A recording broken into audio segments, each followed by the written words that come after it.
So welcome everybody, Dori Soukup here. I'm so excited for this book gathering. I didn't want to call it book club because that's what everybody else calls things. And I always like to be different. It's something that I teach and it's something that I like to practice. So it's very important for me. So that's why I called it a book gathering, because a gathering is a nice thing to do with friends and colleagues and family members. And that's really how I see all of you. You're like my family and my friends. So that's why I called it a book gathering rather than a book club. And today we're going to go over content from my latest book. As you know, I have 3 books actually. This is my latest one, How to Make Millions with Your Medical Spa. And we gave away electronic versions for free. So if you don't have one yet, you can go to the website, InSPArationManagement.com. And right there from the home page, you'll be able to get an electronic copy totally free. And you'll be able to go through the program with us. So again, I'm Dori Soukup, and today we're going to be discussing great ways to manage disruption from this coronavirus and also how to recover your business in a better and best way possible by implementing some of the things that I talk about in this book. So really, if you're serious about recovering better than ever, then you definitely need to be with us for this gathering. So I'm super excited you're with us today. And we already have a lot of questions that came in via email, which we have printed out, and Tara's going to be asking some of them. But those of you who are with us live, feel free to submit your questions through the platform. We are actually live on Facebook, on Instagram, and also on Zoom. So we're actually capturing 3 different platforms this afternoon. And as we go through this, by the way, we're going to be together every Friday for the next 4 Fridays. There's 4 parts to this book, and there's few chapters in every part. So for example, today's part has 4 chapters in it. So hopefully you've already read it. If not, don't worry, you can always go back and read it. At least you're going to gain some of the content. So the first part is all about financial health. And then the other parts, as we go through the book, address marketing, sales, team building, and those are the next 3 weeks that we'll be together. So with that, I'd like to go ahead and actually get started. And I'd like to start by really telling you why actually lately we've been so active doing so many things. So the end of February, I was in New York City at a conference. And this conference was in like a very tight environment. And I arrived there on a Friday. And I just started feeling bad. I started getting runny nose. My ears were all clogged up from the flight. So I didn't feel too good. So the very next day, I actually stayed in my hotel room all day, not feeling good. So this is right when things in New York City started blowing up, by the way. We were right in Times Square. Remember that? Actually, Tara was with me. And Megan, another business advisor, was also with us. So I spent the entire day in my room, sicker than a dog. So then I come back home, and I get an email from the conference people. It was Empire. And they said that one person at the conference was diagnosed with the coronavirus. And I'm sicker than a dog. Like, I'm in my place and just like felt like I was dying. And I get this email. I'm thinking to myself, oh my gosh, did that person infect me? Is this what I'm experiencing? And I was scared to death. I stayed home. I stayed home for like many days all by myself because I was worried. I didn't want to go back to the office and infect my team. So, but during that time, I truly had like an entire awakening or desire to sit and think of all the things that I could be doing to help everyone in our community survive this nightmare, because I feel like we are in a nightmare right now. It's like, wake me up. So I spent literally the 2 weeks of March, the first 2 weeks of March after I came back from New York City, just sitting and planning of all the things that really we wanted to launch specifically for our members and also the community. So we've done that. So literally for the past month and into this month, we have been putting out so much information to really help our members and also members of the community. And the reason I'm telling you this story is because I want to share with you some positivity before we dive into the book, because this is meant to also inspire you and have you feel good and let you see that there is a light at the end of the tunnel. And I just want to share with you some of our members and what they've been able to do. And I'm just so proud of their commitment to being proactive and actually doing all the things that they should be doing right now. And many of them, so some of the things that we talked about doing was doing online consultation, do-it-yourself videos, doing webinars, promoting what you have, still make money. So we literally have people who are making money even now. So I just got a phone call yesterday from one of our mastermind members.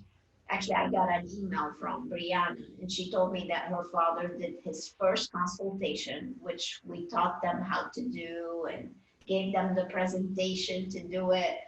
And he was on a phone call, did a consultation, and he was able to sell a facelift on that one consultation. So this is just one story to show you that people are still wanting to do things, even now.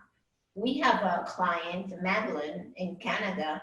She covered all her expenses for last month from doing consultation. We're talking about thousands of dollars. I mean, who's doing that now? Well, our members are.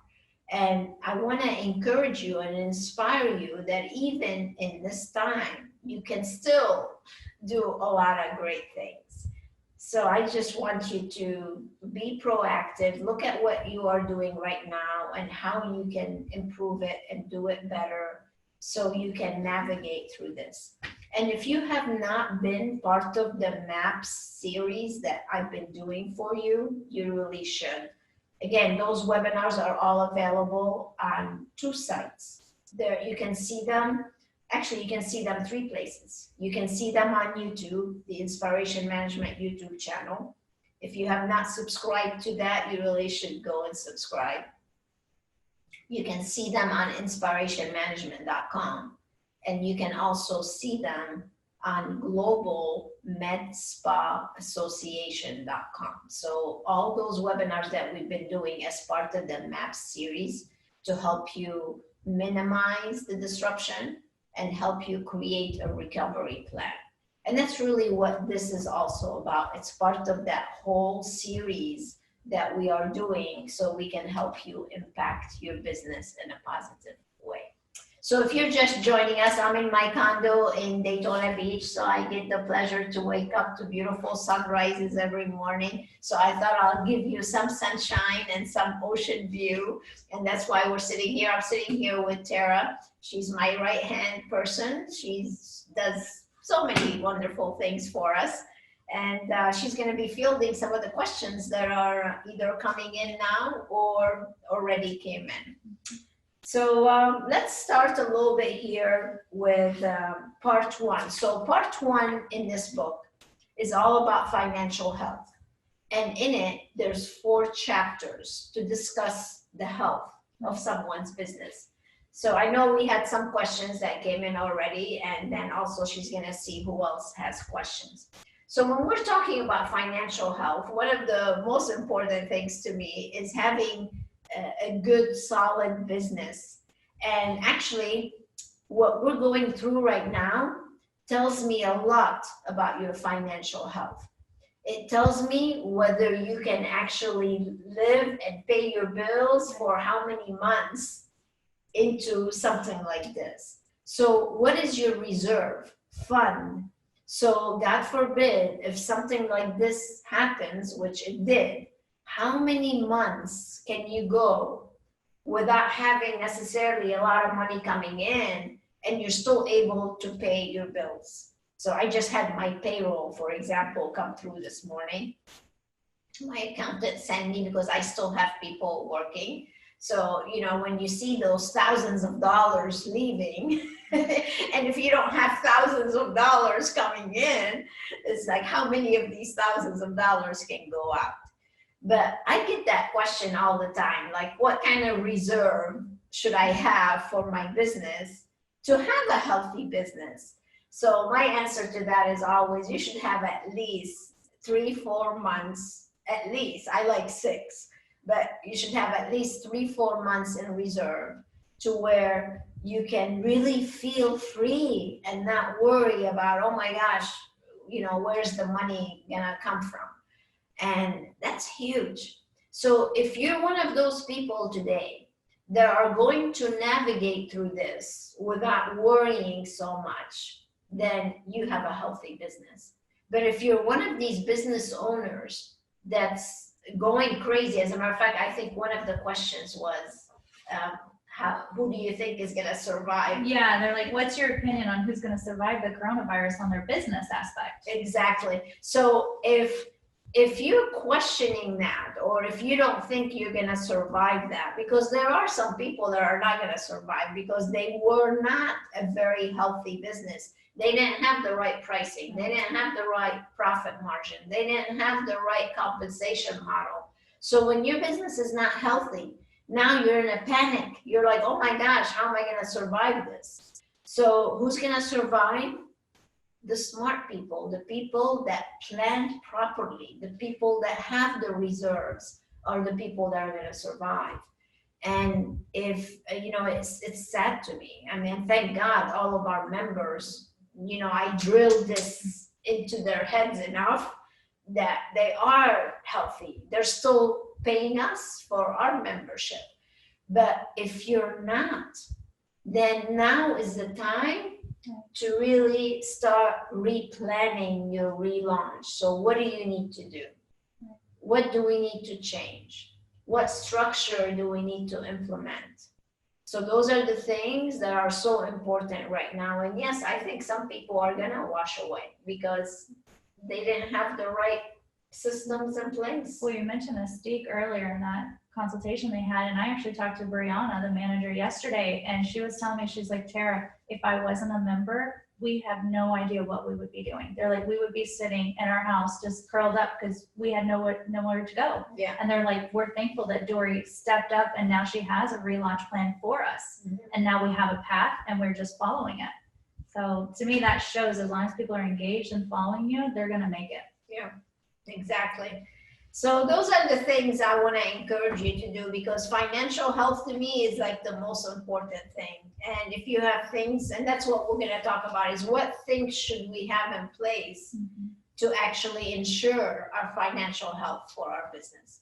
And that's what I want to teach you. That's what I want to share with you, because if you're going to have a business, you need a healthy business. There's no point in being in business if it's not going to be healthy.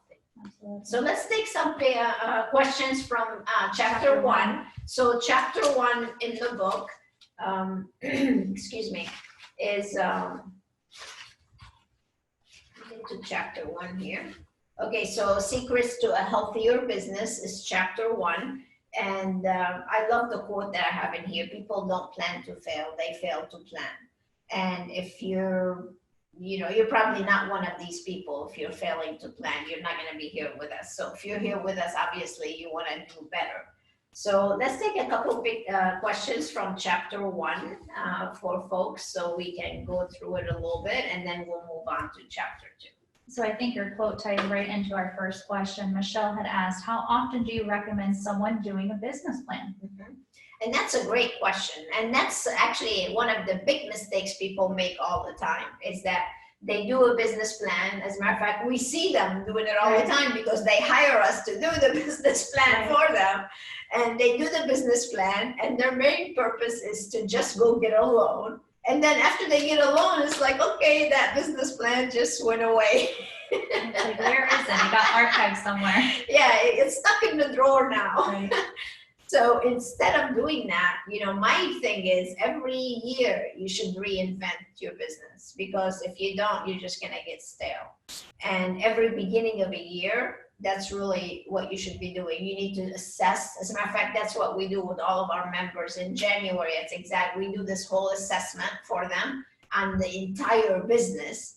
And then you come up with a plan on what you need to do for the year. So to answer that question, you really should do it annually. You need to assess your finances, your marketing, your team, your operations, your whole profit margins, everything.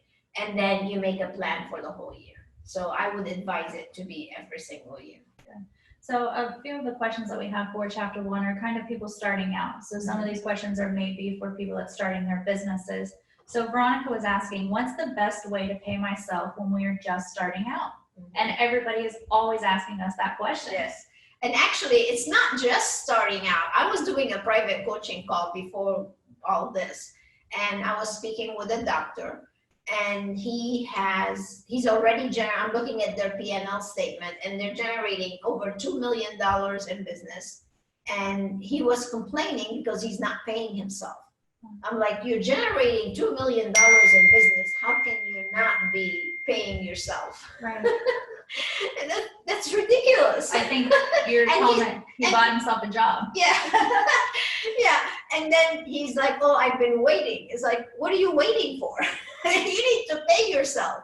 So part of your entire budget and process, the way I look at it is this: if you were going to hire someone to do that job, will you not pay that person? Of course you will. Like, I can't expect Tara to come and work for free, right? She gets paid. Well, if I'm doing the work, why would I want to pay her and not pay myself? That just doesn't make any sense to me. So really, the structure needs to be set up from the very beginning, especially if you're going to do the work. Like if I'm an injector and I'm a doctor, or I'm doing injections and I own the business, so I'm doing injections and I'm not expected to get paid for that, that's the wrong setup. So you definitely need to be getting paid. And when you structure your finances in a way where you are able to get paid, then you're not going to be working for free or just bought yourself a job. That's not what entrepreneurs do. You don't go into business so you can pay everybody else and not yourself. That's not a good idea. So there are ways to structure that so you can get paid, and that would be my recommendation. So in that, part of paying themselves also is how they're determining the prices of their treatments to make sure that they're getting exactly what they should be worth it. So what would you say on that? How should they price? That's, can you check also, we have some questions it looks like coming in there. And, the pricing, I was just doing a private coaching call with a couple just before I got on here, actually, with Monica and Carrie. They're opening up a beautiful new place in St. Augustine in this absolutely gorgeous community. Actually, it's called the World Golf Village, is that what it's called? The World Golf? Yeah, I think it's called the World Golf Village. And that's exactly what we were talking about, is pricing the treatments. And there is a method to pricing treatments, by the way. And that's what most people make big mistakes here in how to price it. And the formula is this: there's 4 things to take into consideration when you're doing your pricing. 1 is the cost of the treatment. 2 is how much are we going to pay that person to do that treatment.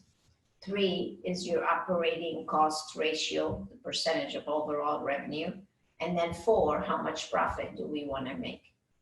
When you put those numbers into a formula, then you know what to price your treatments at.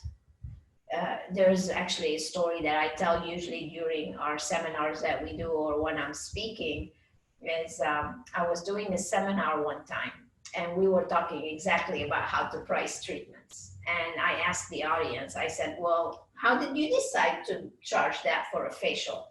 And she told me, well, I looked at her website, saw what she's charging, and I decided, oh, that sounds good. And that's how I came up with the price. So I went to the other person and said, well, how did you decide to charge that price? And she's like, I did the same thing. I looked at what my competition is charging and decided to charge that. It's like, how stupid can you get? No, you're not supposed to do that. There is a science, there's a formula. You can't just pull a price out of, your head. And that's what I was telling Carrie and Monica. You have to do that process. And then not only that, then if you're gonna offer a membership or if you're gonna give discounts, then you need to have that buffer, because the last thing you want is for someone to actually have a promotion or have a membership and you give more than what you're profiting, and that's how you get in trouble. And that's how you don't have a healthy business, by the way. And that's why you don't have reserves to survive something like this, God forbid, should it happen again. So pricing is one of the most important things to ensure financial health. You gotta do it. You gotta do it right, or else you get in deep trouble. I agree with you on that. That kind of ties into what Kevin was just asking here on Zoom. He said you had mentioned to have 3 to 6 months of reserve, but he said, where would you recommend is a good place to put that 3 to 6 months of reserve if you don't need it right now? Yeah. Just in a checking account or a savings account or something like a money market account, something where you can still go out and get it, but at least you're getting some interest on it, and it would really, pay off. Or you can put it in a short-term CD that again gives you, but right now the money is not paying us a lot of return, but at least you have the peace of mind. I know I'm not gonna get, like, our expenses a month are 6 figures. Just to run our business, InSPAration Management. So if I'm talking about having 3 months, 6 months reserve, you're talking about $500,000 or more sitting in an account just as a reserve. So it's okay, but it gives the peace of mind. And that's really what you want. But if you have it in a money market account or something like that, it would be very helpful. Thank you for your question. So I wanted to ask you, we're talking about prices and treatments, and Michelle earlier had asked, how do I come up with my monthly targets? Because that's what it's all based off of. If they don't have goals, they're not going to know where to go or what to achieve. Exactly. So you come up with the targets from your budget. And actually, I'm going to start calling it something else, because when I say budget, some people think that, oh, it's putting me on a budget. But that's not really what a business budget is all about. A business budget is about setting goals for how much traffic do we need to come in, how much each department should be able to generate, what would be our overall revenue for the month for treatments, what is our overall revenue for retail sales, and so on. So the budget to me is setting goals and parameters for spending. So it's not just about putting me on a restrictive budget, it's really setting up my goals for the entire year. And the budget tool that we have, and if you don't have it, you really should get your hands on it, because it makes your life so much easier. So it has month by month by month by month on an Excel spreadsheet with exactly what you need to achieve every month in order to get the results of your bottom line, your profits. So it becomes a guideline for you to be able to run your business. Not so much to restrict you, but to keep you within the guidelines. And that's where I would get. So if I'm not sure whether she has a brand new business or she's already been open. If you're a brand new business, you have a brand new place. And by the way, we have a lot of people in our community. We're in the middle of planning. I just did a space plan on Monday for someone who's ready to go to construction. So we're all in this together. And if one person is just opening, we have a capacity calculator. As a matter of fact, you can get it for free from the homepage if you want to go. So I would download the capacity calculator and I would determine how much revenue I can generate based on the number of rooms that I have. So you can forecast how much revenue you could be making. So that would be a way for you to do it if you have a brand new business. And if you don't, if you've been in business for a while, then you want to go back and see what you did last January, February, March, April, and then you want to give an increase for traffic, an increase for revenue for both service, retail, membership, gift cards. So increase all that, and that becomes your new target. That's really the best way to do that. So is that how they would determine their profit margins as well? Yes, because once you do your budget, in your budget, you're gonna have all the money coming in, all the money going out, and then you're gonna have your profit margin. So that's gonna give you the whole picture of what you want to do. As a matter of fact, this is a good time to go back and revisit that a little bit in case you don't have a budget already. Then this actually would be a great thing for you to do right now. So you see how you're gonna come out of this. So also in chapter 1, you mentioned KPIs. So if you want to tell us a little bit about KPIs, and then I'll be able to ask the question from Victoria about the KPIs. Okay, so KPIs, first of all, stand for key performance indicators. And key performance indicators are part of the compensation mix that we teach, because as a matter of fact, we were just teaching all of our members yesterday about the volume per guest and how to calculate it and how to track it. And when you have the hourly rate, then you have the bonuses, then you have the rewards, then you may have benefits, and then you may have treatment bonuses for your team members. So they should be getting paid in a variety of ways. And the KPI should be rewarded as part of what you want to recognize. I'll just give you an example. So retention rate would be a KPI, right? Number of referrals generated could be KPIs. Cross-marketing opportunities could be a KPI. So you would set targets in addition to what you want the volume per guest to be, and then you reward them based on what they achieved from the KPIs over and above whatever it is that you expected them to do for revenue as far as the service and retail.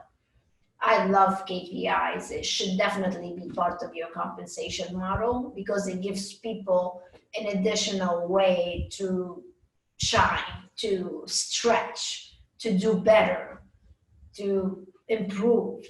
It's a beautiful thing. So now that we understand the KPIs, Victoria had asked, what type of bonuses should they receive when meeting those KPIs? Yeah, so that's a good question. Really, it's all part of the entire compensation mix. So a certain percentage, like look at it this way, out of each dollar that a person earns working with you, some of it should be an hourly amount, some of it should be from bonuses, some of it should be from rewards. So it all makes up the amount of money you want that person to make. So you just back out the numbers. And it doesn't have, the KPIs do not have to be even monetary. It could be treatments that you want to give them. It could be a gift card to Starbucks. It could be 2 movie theater tickets. It could be things like that. It doesn't have to cost you an arm and a leg. But really, it should all be looked at as the entire pie of the conversation that you're going to give them, the compensation you're going to be able to offer them. So, and there's a whole process for that. We call it the volume per guest compensation model. And we have the entire program all set up for you. So if you like to learn a little bit more about the compensation model, then we can definitely give you an overview of what it's about to make sure that you have a healthy business, because that's a major part of your whole financial health, because how much money is going out needs to definitely also take into consideration of how much money is coming in, so you can be in a profitable situation.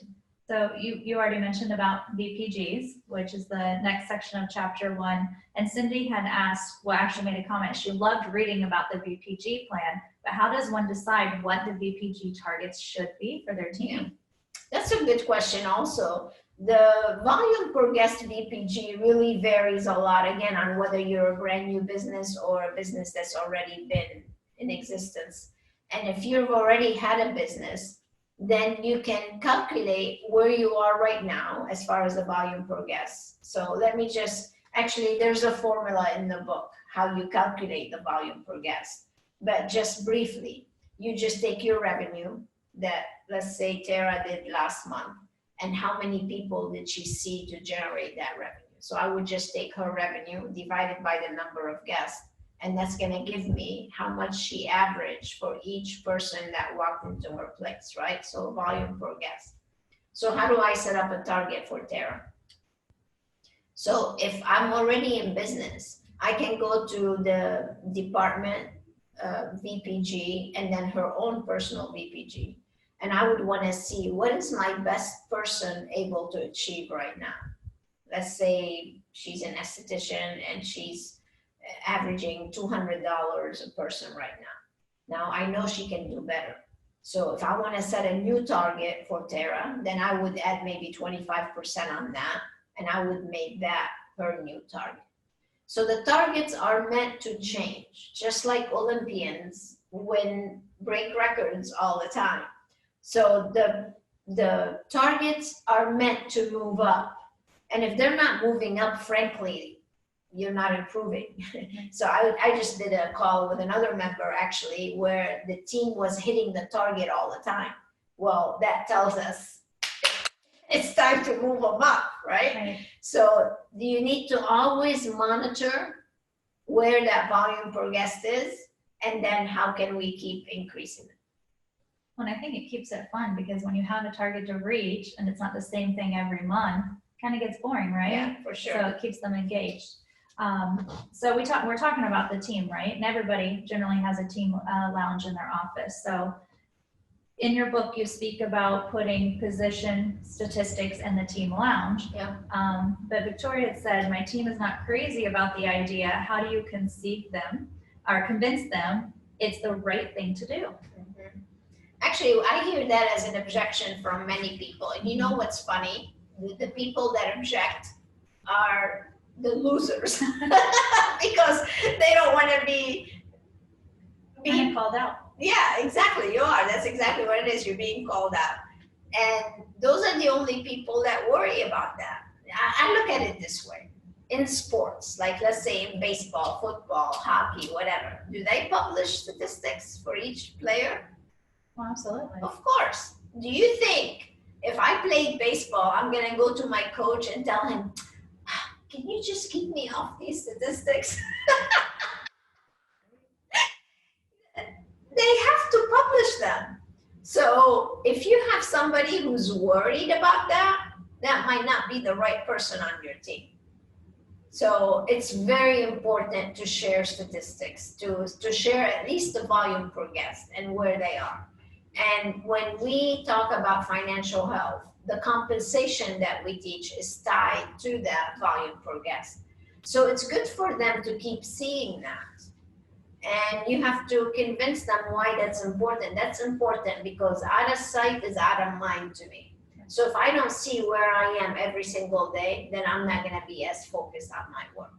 So it's very important to really track, measure, and see exactly where they are. And if they really object, refer them to the competition, I think is one of your favorite comments. That's right. Refer them to the competition. So I want to move on to chapter 2. Okay. And chapter 2 is all about the business model. So Yeah. inside our business models, we have marketing, sales, operations, and financials. So why is it so important that someone has a business model?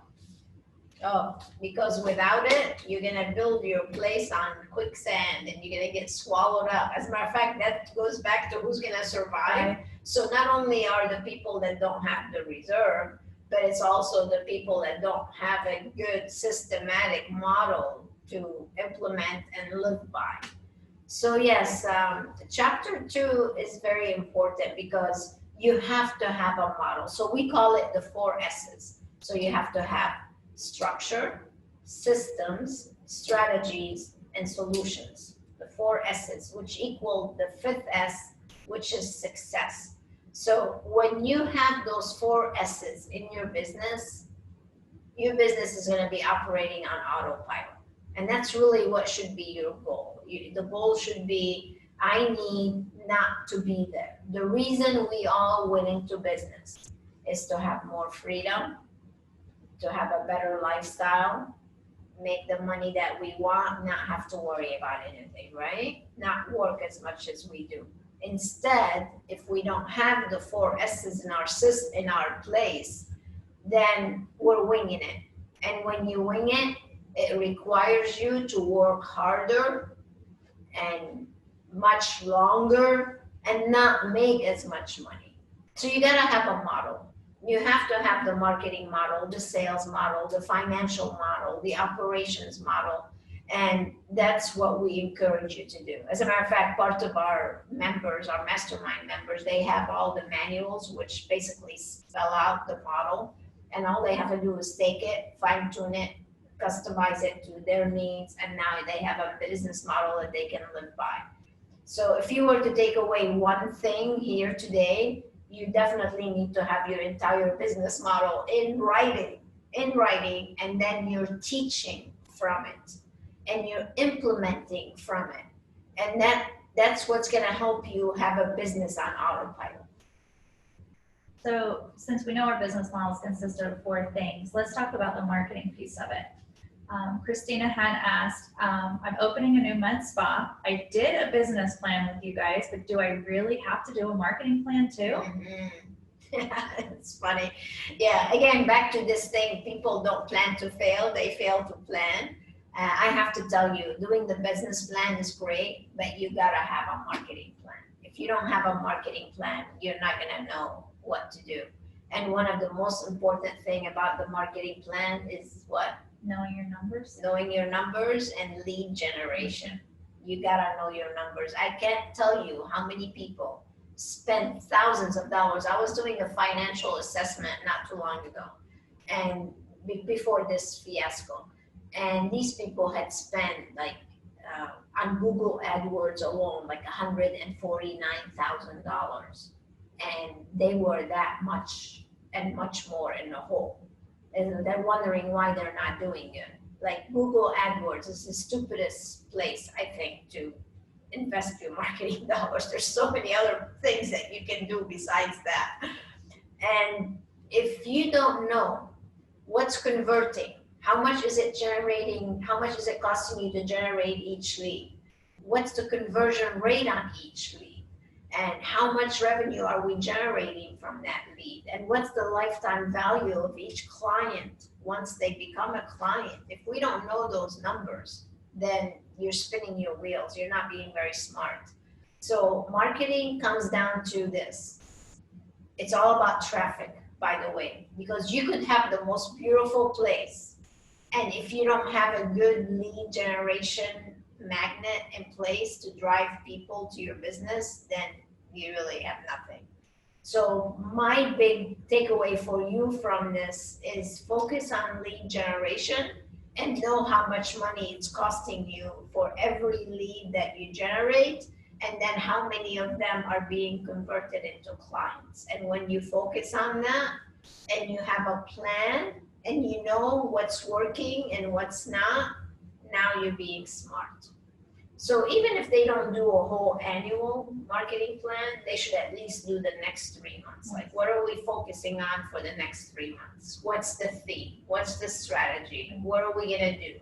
Are we doing videos? Are we doing emails? How are we going to get the word out? So those are all things that you should take into consideration. And I think one thing I see people miss is the capacity. Mm-hmm. Like if your facials are packed, don't run an ad about facials. Yeah. Let's talk about laser hair removal and get them as packed. So if they're not paying attention on that, they can be missing there too. For sure. So then let's talk about the second part, which usually is your favorite, is the sales model, right? So we all know your background and how you come from sales. So what is the sales model include, in your opinion? And that's, sales is like a word that most of our industry is allergic to. Right. It's like the dirty little word nobody wants to talk about. It's like, you want me to do what? You want me to sell? God forbid we might sell something. The secret four-letter word. So yeah, I mean, everybody in business is about sales. As a matter of fact, I usually use this. It's sad that it's kind of happening to us in a way, but I usually ask people, imagine if nothing got sold today, what would happen to the economy? I mean, we're living it right now, right? It's crazy. So there should always be something being sold. So the first thing about the sales model is getting the mindset correct for everybody on the team. But what I mean by sales model though is this, like when a person first reaches out to you, what happens? What's the process? And if you don't have that in place, and I'll just give you a quick little synopsis. So let's say Tara was on my website. I own a med spa, and she opted in. She gave me her information. She came into my sales funnel. Now what happens? Well, do you know that actually I was talking to someone not too long ago, and she told me, oh, I didn't know I was supposed to go and contact all these people. They're all opted in from the website. I'm like, oh, what else are we supposed to do with them? Just let them sit there? So anyway, back to the sales model. So once they opt in or once they reach out to us, what happens? So the first thing should be, of course, is reserving the consultation. Then after we do the consultation, we're supposed to customize a program for them that would last a few months, right? So thousands of dollars. Then once we complete the program, then we're going to promote the membership for them to just keep up and maintain and turn them into a lifetime client. So that's the process. That's your sales funnel. So what happens when a brand new person comes to you? What do you put them through? What's the first communication they receive from you? What's the second, the third? How do we get them engaged? And that's what I mean by a sales model. And you know what's really sad is a lot of people don't have a solid sales model in place. And that's really what you need. That's the most important, really. Once you get the traffic in, we need to make sure that we're processing it properly. Well, a lot of those include a good sales model is you're always getting it with our mastermind members is their call management. Mm-hmm. So many people miss that aspect of it. If you're not reaching out to them, they're going somewhere else on somebody who is reaching out to them. Exactly. So I think a question here in our Zoom is tying right into this conversation. First, she asked, could you repeat the 4 S's again? She missed a couple of them when writing them. You have to have the book. It's all in the book. So, okay, so the 4 S's are structure, systems, strategies, and solutions. And then she said most of her lead generations are from word of mouth. And so the marketing is her time and is the cost of her contacting them. So how do you value that? Well, first of all, she should not be doing that. Is she doing treatments? She didn't say what her position was. All right. So you have to determine how many hats you want to wear. You can't be all things and be able to run a business effectively. We all have our specialty. So if we all focus on what that specialty is, you're going to be a lot better off. So if you're trying to do your own marketing and you're also doing the treatments and you're also doing your sales and you're also checking people in and out, that's a lot of hats. So I think if you can put an automated marketing strategy in place where she doesn't have to do all the contacting, that would take a lot of pressure off. So if you set up a marketing sales funnel, and then you have the sales model already there, you're going to be able to definitely designate more time to it. But I would suggest, it sounds like, I don't know, maybe she can get back with us on the question to find out whether she's actually working or just managing a place. If you're just managing place, then you should definitely do some marketing yourself. But if you're doing other things and also trying to do the marketing, that's when things start falling through the cracks because you don't have enough time to do everything. Well, I think something along the comment of master of, I always What, mess it up. master of none. No, It's yeah. a jack of all trades and master of none. Exactly. So in part 2, we have another section of the model is operations. And so I think here's where the key thing in the manuals come into play is having that business model in writing, and also so that their team knows. Exactly. So you can use it as a training tool. Yes. Right. So, and then one more thing about financial, which is the 4th part of it. What percentage of business do you think are going to survive from the coronavirus? Well, we kind of talked about that. I Yeah. hate to say a percentage, but I'm hoping that a lot of people can survive it, or at least come out of it in somewhat a decent way. Well, if they're doing some of the things we're teaching right now, like you should be doing online consultations right now. You should be doing webinars right now. You should be communicating with your people. You should be doing videos. You should be coming out and let them hear your voice and what you do. I just had Dr. Lehman yesterday. I mean, talking about implementing, some of our members are just absolutely amazing. I mean, he just got off and did the webinar yesterday and reached out to his community and helping them cope with what's going on. And he's going to be doing a whole series. Now is the time to step up. So I was telling you my story when I first came back from New York and was so sick. So I was sitting there for those couple of weeks thinking to myself, what can I do? What impact can I do? And that's when I came up with the whole MAP system that we've been doing and sharing with everybody. That's why I started the Global MedSpa Association, because I wanted to give back and reach everyone really globally, not just here in the US, because everybody is being affected by it. So we're all together in this. So we all need to do our part. And if you guys get excited and get inspired and go out there and make that impact, it's all about that right now. It's all about making a positive impact. How can you positively impact members of your community right now? Now is the time. It's not tomorrow, it's now. So you really need to sit down, and if you have not watched some of the webinars that we did, you really should, because they're very helpful, especially the 2 coming up next week and the week after. Next week one, I'm taking what I did for the members. I created a new system a couple weeks ago called We Dare. I love the name. It's like, yes, we dare. We're going to do it.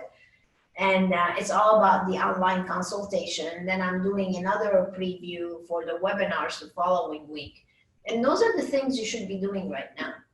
Not just be on social media with a message here and there. I did a call today and, oh yeah, I've been keeping in touch with people on social media. I'm like, what, one at a time? Well, yeah. I'm like, screw that. Are you crazy? No, we're not going to talk one at a time. You need to send out a message to everybody. Tell them what you're doing. Tell them how you're going to help them. Don't be putzing around. Get motivated. Go get it done. I think that really ties into not only should they be watching the webinars, but those that may have attended a Leap Ahead seminar can be using those tools and implementing them right now. I mean, exactly. How many times do we see people that come and then a year later you Yeah. ask them, what did you implement? And they're like, Yeah. can't remember. Yeah, it's all about taking action, really. Now really is the time to plan for your relaunch. And that's what we're focusing on with our members here the next couple of weeks. We're revamping the membership program. If you don't have a membership program yet, as a matter of fact, we'll be talking about that a little bit further in the book. But having a reoccurring model, it's what's saving a lot of our members, and really, frankly, what it's saving us. Because when you have that membership model and you're doing right by your people and you're providing value, then they will stay with you. So if you don't have a membership model now is the time to really plan and see what other revenue streams can you implement right now? As a matter of fact, revenue streams is in here too. That's actually chapter 3. Yes, part one that chapter we're going into. yes. And what we want to do is definitely have a good, clear direction on how we're going to recover out of this. Because what I'm trying to do with all my members is we're going to plan an entire like relaunch. You're going to do another grand opening and go like big, go big when you recover. So if you're mentioning relaunching and grand opening, is this a good time for them to kind of give a website revamp or kind of update their menu? For sure. And do something nice and fresh? For sure. And that's what relaunch is. It's a new beginning. So if your website, actually I just had a person that I have not talked to like in 10 years called me up today. They have a spa in Pennsylvania. And he called me up out of the blue, and he was telling me about how great they're doing. They have a day spa and how they're reaching $1 million in business and how they're really doing great. I was so happy for him. And then while I was on the phone, I went on the website and oh my God, it was like, when is this from? Like the 80s? So yeah, branding, positioning, we'll be talking about this in future chapters too, but just to touch briefly, it's all about positioning. And the reason I'm helping members now do webinars is to improve their expertise and their positioning. Because when you speak to people and you're reaching thousands, like we're doing right now, we have people from all over the world joining. And when you have that reach, that's going to help your business so much. But if you're doing this and then you go on the website and the website looks like crap, what you just did totally, totally messed up everything you just tried to do. So everything is connected. Your social media platforms, your website, your webinars, your menu, everything needs to really, when you relaunch, everything should look good. So Peter was asking, during this current situation, could they still make money on Botox? Well, we're not doing Botox on anybody now. Right, they're not doing it, so they yeah, still make can money you make on money? Yeah. Well, you know, it's funny because I asked this also during several of the seminars that we do, whether it's the Leap Ahead, the Millionaire Circle, the book writing seminar, it doesn't matter. I always like to do this exercise. So I tell everybody, okay, who sells Botox here? And they raise their hand. I say, okay, stand up. So everybody stands up. And then I say, okay, how many people are selling Botox for $10 or less? And immediately you see like almost half the room, poof, sit down. Okay, how many people are selling Botox for 11? Then a few more people sit down. How many people are selling it for 12? Now there's probably a handful of people still standing. How many are selling it for 13, 14, 15? And when I get to 14 and 15, usually there's only a couple of people standing up. Everybody else is sitting down. Then my question to them is, so how can she charge $14, $15 a unit, and all the people that sat down that charged 10 or less, half the room? What separates those two? Why? You know why? Because she asked for it. And they come up with all the excuses. Oh, it's my area. Oh, that's what everybody else is charging. Oh, I don't know. I don't feel comfortable charging so much. It's like, why? If you're good, you have to be good, of course, right? If you're good, why wouldn't you want to charge your true worth? So yes, you should be able to make money with every treatment if it's priced properly. And that would be my advice there. So I'm going to go to Zoom for a minute and answer some of the questions here. Okay. So Leslie had asked, when choosing a business model, how do I know what to choose based on what my practice goals are and how long to wait before going to plan B if plan A does not work? So plan A was choosing the business model? When choosing a business model, how do I know what to choose based on what my practice goals are? Well, I would need to know what her practice goals are. I mean, the model should be effective. It should make sense. It should generate revenue. So the question is, I'm sorry, is a little vague for me. So when choosing a business model, it has to make sense financially. You have to be able to know that you're going to make money from that business model. So I think maybe part of her second question is, how long does she try that business model before she realizes, okay, it's not working, let's come up with another idea? Well, but she shouldn't do that. If she takes a proven effective model, you don't have to need a back plan up. Right. Yes, so you need to, and that's one of the biggest mistakes I think people make, is they try to reinvent the wheel. Well, we perfected the wheel. I don't mean to sound egotistical, but Right. we have so many success stories to prove that. So if I were you and I'm starting something new, I would just go to those people and say, okay, what's a proven successful model I can implement? Then you're gonna save yourself a lot of heartache. You're gonna save yourself a lot of costly mistakes, and you're gonna become successful. So that's really. Well, I think you're talking about people that are following the model, and Coco, who's been a member of ours for so long, she popped in and she said, "Dear Dori, I am so relieved to know that you and Tara both are healthy and safe. Thank you for your expertise. I became a 6-figure esthetician with your help last year." And so she wanted everyone to know that it can happen as long as they follow it, Yeah, right? absolutely. So, and then the last part of chapter 4 is talking about the performance-based model. And so Leslie again asked another question: how do you determine the total compensation per employees? Well, the compensation is a big, big thing, and every department has a different compensation model that we structure. But to answer that question, I'm going to do it as a total. So it depends on whether you have a day spa or a med spa. So the med spa model is that out of each dollar that comes in, no more than 30 cents out of each dollar, or 35 cents at the most out of each dollar, should go to everybody's compensation. That includes Leslie, her, and the entire team. If you're have a day spa model, then it might be a little bit different. Did we lose our Instagram or one of them? If you have a day spa model, then you could go up to 40 cents of each dollar going to actually your compensation. Excuse me. But the compensation, as I mentioned earlier, is one of the most important things you have to have right for your business.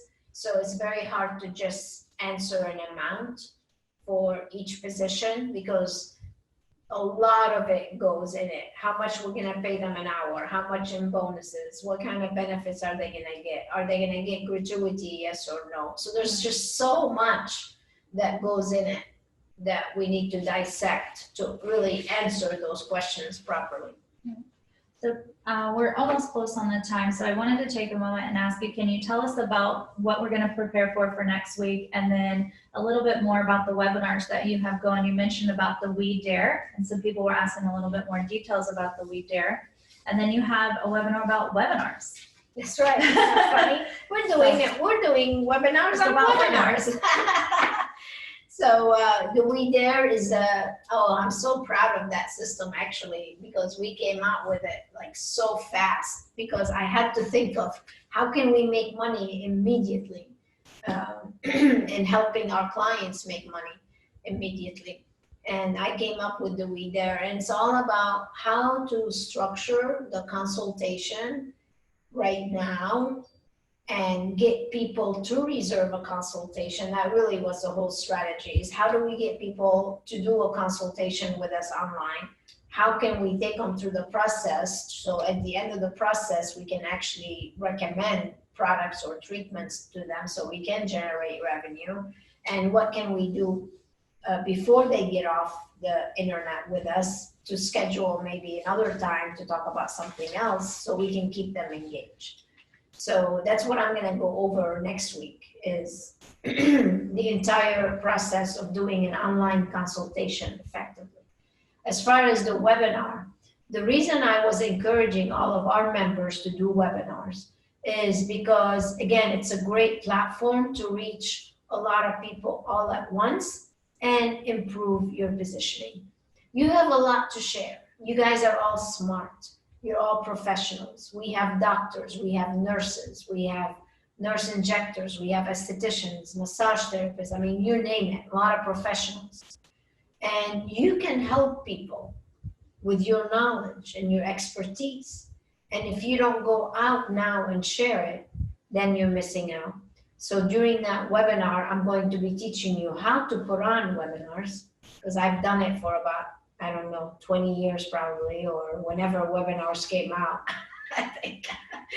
I don't remember. So you could do that. I don't think there was a better person that can actually teach webinars other than the master of webinars. Yeah, I'm the webinar queen. You can just call me that. Yeah. Oh my goodness. Now, as far as what we're gonna go over next Friday, and please share this with others if you know other friends would benefit from this. Our next part is going to be on marketing. It's probably one of my favorite topics.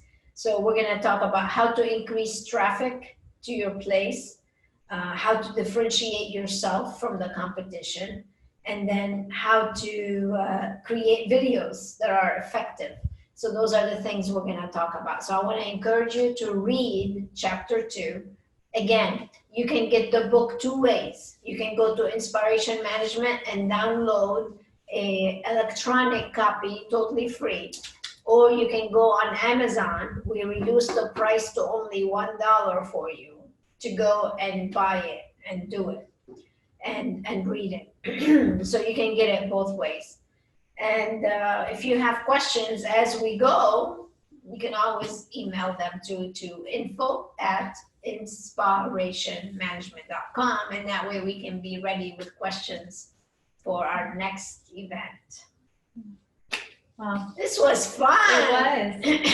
It was so nice. I hope you enjoyed the ocean view. I know it might be a little glary, but it's beautiful out here. I want to thank you so much for joining us. I want to encourage you to go and get your membership set up on Global MedSpa Association.com. It's a free membership. We'd like to have you be part of that community. It's a nonprofit, by the way, so we're not making any money off of that. And actually, the dollar that you're paying for this is going to the Global MedSpa Association. So we'd like to all of you join us with that so you can stay tuned to everything. And we would love you to subscribe to our YouTube channel. That way, whenever we do a video, you get an announcement if you ring the bell, though. You gotta ring the bell. So, yeah, I'm so glad you joined us. Thank you so much. It was a pleasure having you be with us. And I will see you on our next webinars, and I'll see you next Friday for chapter 2. God bless. Stay safe. And until next time, stay inspired. Bye now. Bye. Thank you, Tara. You're welcome. My pleasure.